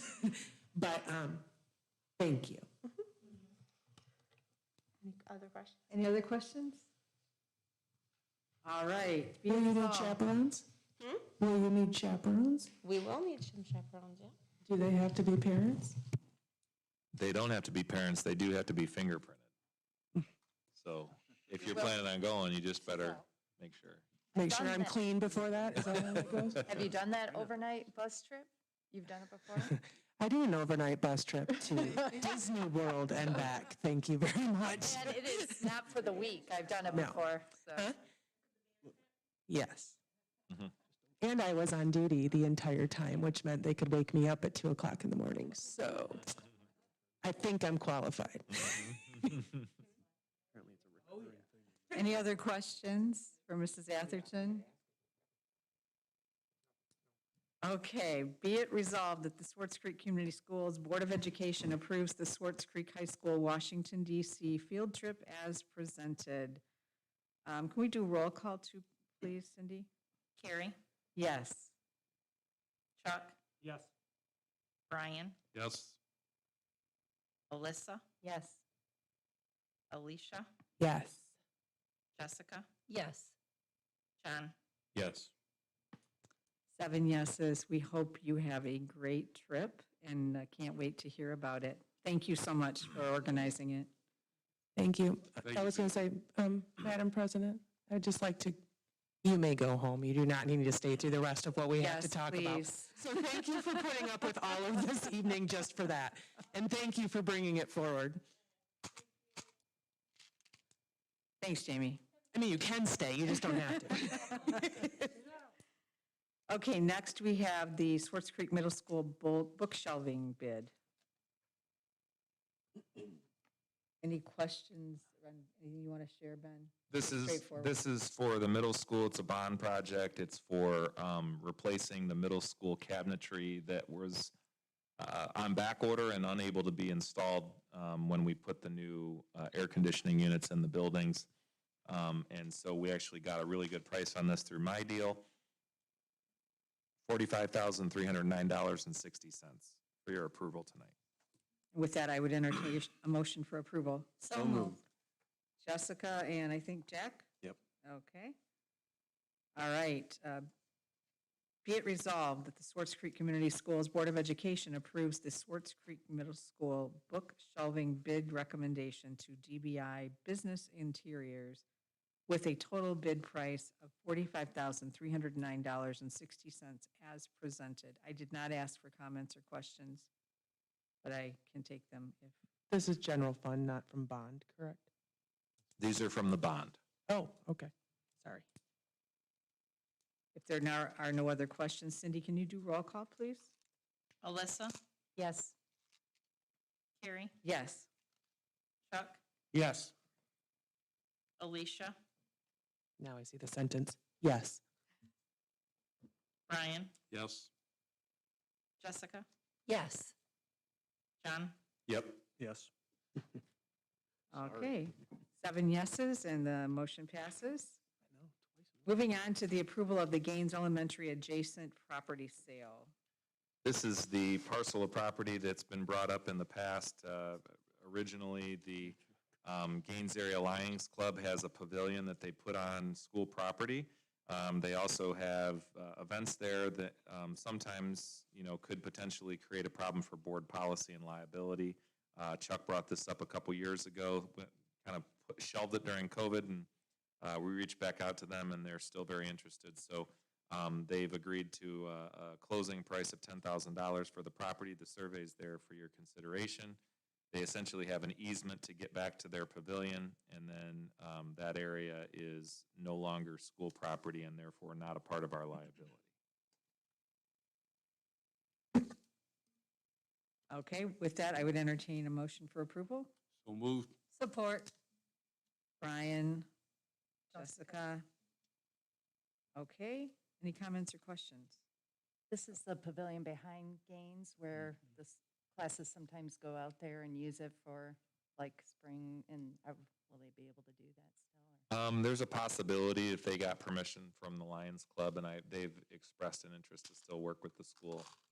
The real issue came up when they do their rodeo, and they have alcohol and things like that. So this will kind of just make things a little cleaner in terms of ownership. Yeah, absolutely. I just know with my kids going there, we use that pavilion a lot. Sure, yeah, absolutely. Okay. Be it resolved that the Swartz Creek Community Schools Board of Education approves the Gaines Elementary adjacent property sale for $10,000 as presented. Cindy, could you do roll call, please? John, Yes. Jessica, Yes. Alicia, Yes.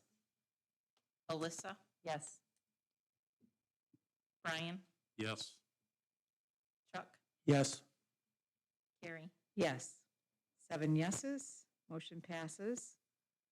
Moving on to D, approval of the annual superintendent contract renewal. This is basically an adjustment on the date that we've discussed. It doesn't really affect anything else in Ben's contract. Anything you wanted to add, Ben? This is typically an annual resolution that I asked the board to look at in June. With COVID and everything that we were dealing with at the time, it just didn't feel appropriate. And so we're just asking for this to be extended one additional year as it is every year, so that I can stay in the 4-year contract. With that, I would entertain a motion for approval. So moved. Support. Alicia and Brian, any comments or questions? Just that there's no monetary value to this, Carrie, is that true? That is correct. It's Right. just an extension as we would normally do, but as Ben said, we just. Yep, so we delayed were it 6 months because- behind in Mhm. signing it. Okay, so it's, the pay stays the same, benefits stay the same. Right, and he is still working under contract. Very good. Okay, any other comments or questions? Be it resolved that the Swartz Creek Community Schools Board of Education approves the annual superintendent contract as presented. Cindy, could you do roll call, please? Chuck, Yes. Brian, Yes. Carrie, Yes. Alyssa. Yes. Alicia, Yes. Jessica, Yes. John. Yes. 7 yeses and motion passes. Thanks, Ben, for your Thank you all very service. much. I appreciate it. Thank you, Ben. All right, moving on to the approval of the SCEA sick leave bank letter of agreement. I would entertain a motion for approval. So move. Support. Brian and Alyssa. Any comments or questions? All right. Be it resolved that the Swartz Creek Community Schools Board of Education approves the SCEA sick leave bank letter of agreement as presented. Cindy, could you do roll call, please? Jessica, Yes. John, Yes. Carrie, Yes. Alyssa. Yes. Chuck, Yes. Brian, Yes. Alicia. Yes. 7 yeses, motion passes. And finally, we have the approval of the Swartz Creek and Flushing Schools Boys Lacrosse Cooperative Team. This is an opportunity. We've done this with several of our sports teams, including hockey and swimming. We've had a good partnership with Flushing, and this has created an opportunity for us to have, opens up our opportunities for Flushing in particular, but allows our team to essentially operate with Swartz Creek and Flushing students. This is a cooperative agreement from the Michigan High School Athletic Association, which requires board approval from both boards. And in talking with the superintendent from Flushing, they're very interested in moving this forward as well. With that, I would entertain a motion for approval. So moved. Alyssa and Jessica. All right, any comments or questions? Can I just clarify? So where it says that the team will be known as in the name, so the team will be like Dragons Lacrosse versus any school name in there? All right, I'm sorry. It's the last line. Just Oh, yeah, I mean, right now. like I know they're hockey essentially is gonna be- something different and. I don't have all the details other than Okay. that I know we're not getting new uniforms, so they're gonna still say Swartz Creek for a couple years, and Oh, then okay. the next cycle, they'll probably reevaluate and say, do we do like the swim team has Yep. the SCF on there? Probably be something similar to that. I was just gonna say that's a good option in recruitment because our youth team is called that, so then they can keep that stuff through. That's great. Yep. That's what I was going to share. I was a member of the board of the Swartz Creek Youth Lacrosse for many years, and we had many Flushing kids in youth lacrosse, and they were all disappointed when they couldn't go to play high school. And with the numbers dwindling, as in some of our other boys' sports, we were worried, the future of the program, although it's still a pretty strong program. So I know the players and many parents have wanted this for many years. So very excited. If I may add a comment, as a Swartz Creek Flushing swim parent, I just talked to a couple of parents from lacrosse who stopped me when they saw my sweatshirt the other day that said SCF on it. And I think that it is wonderful that we do this with Flushing and or any other school, because for the kids on those teams, I think they learn good sportsmanship at a completely different level, or at least at a heightened level, because they're building a partnership and part of a team between two districts. And it's really been amazing to see the friendships and the bonds that form as a team between two different school districts. So I highly encourage it when it's needed, most definitely. Thank you. All right, with that, be it resolved that the Swartz Creek Community Schools Board of Education approves the Swartz Creek and Flushing Schools Boys Lacrosse Cooperative Team as presented.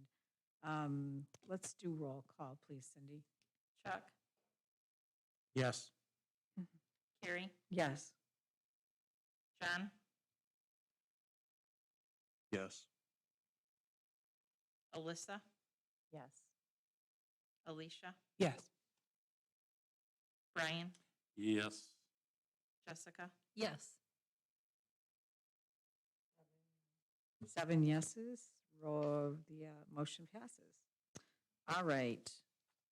Now is our time for public comment, and it appears that the public has left us. So I don't think there's anyone, unless Travis wants to stand and comment.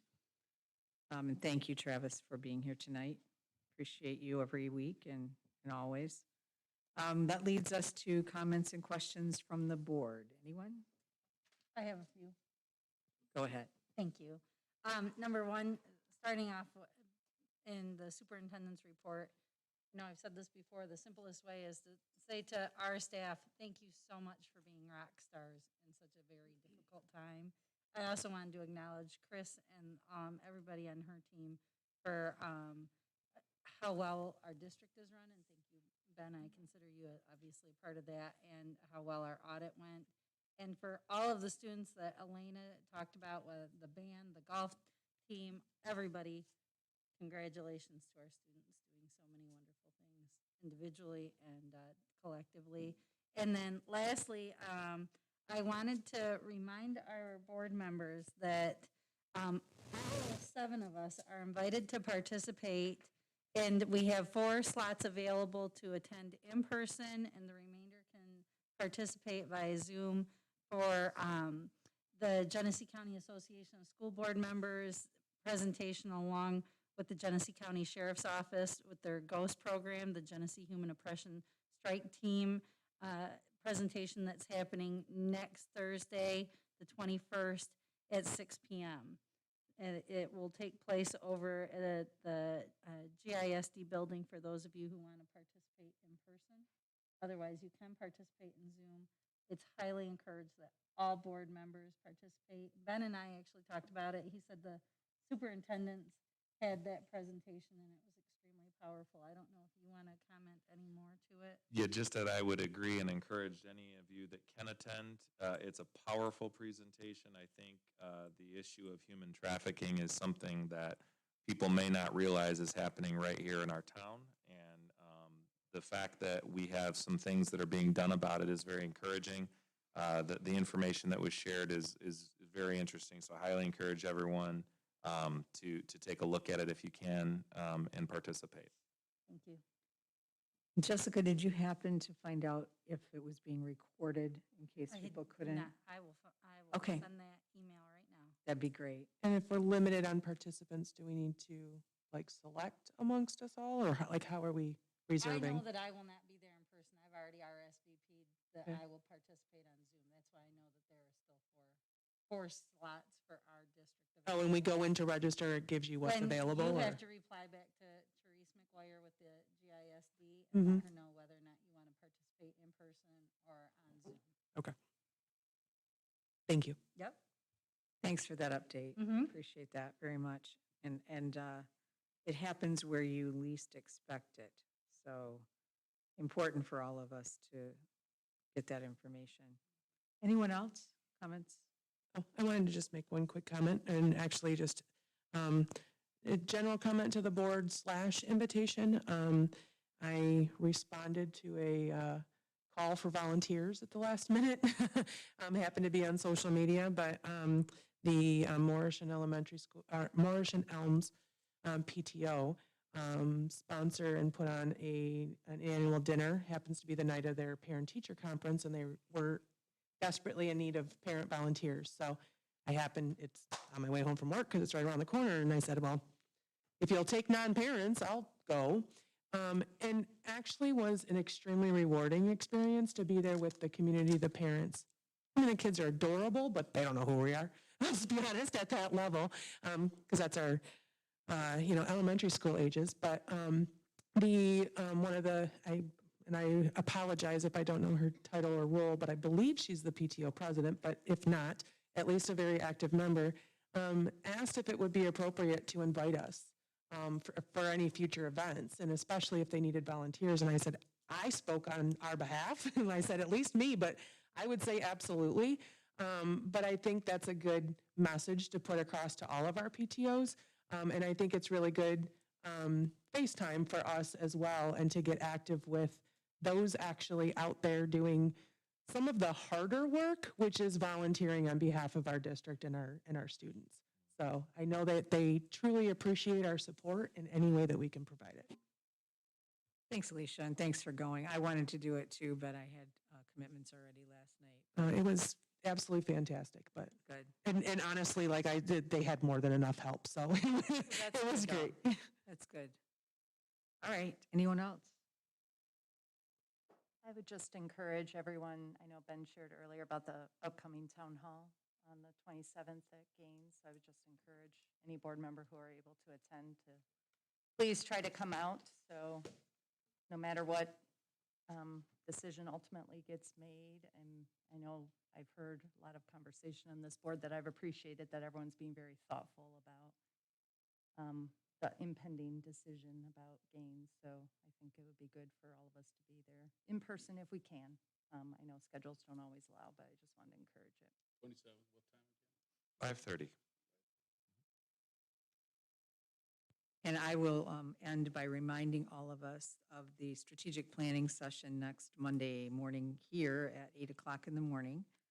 And our homework is to come prepared with questions about what we really want to know as a board, and information that we would then gather from our stakeholders across our community, both the district and across the greater community, and then look at what the 3 to 5 pillars would be that we need to start developing the goals and strategies over those 3 to 5 years. Did I miss anything, Ben? You got it. Good? I got All one right. more request, sorry. I know, Elena, you asked for some feedback from us for our availability. Do you have a Swartz Creek email address you can, you don't necessarily have to put that publicly, but if you can let us know what that is, so that we can email, I think that would be the best contact, is through our Creek emails, probably. So if you could share that before you leave, that would be great. Sounds good. Thank you. And thanks again, Elena. Your reports are very helpful, and we look forward to working more closely with you and the students. Anything else, anyone? All right, with that, I would entertain a motion for adjournment. So moved. Alicia? Alyssa? Any comments or questions? Hearing none, those in favor say aye. Aye. Any opposed? Thank you for your participation. Thanks to the community for your participation. Thank you, Travis, for being here.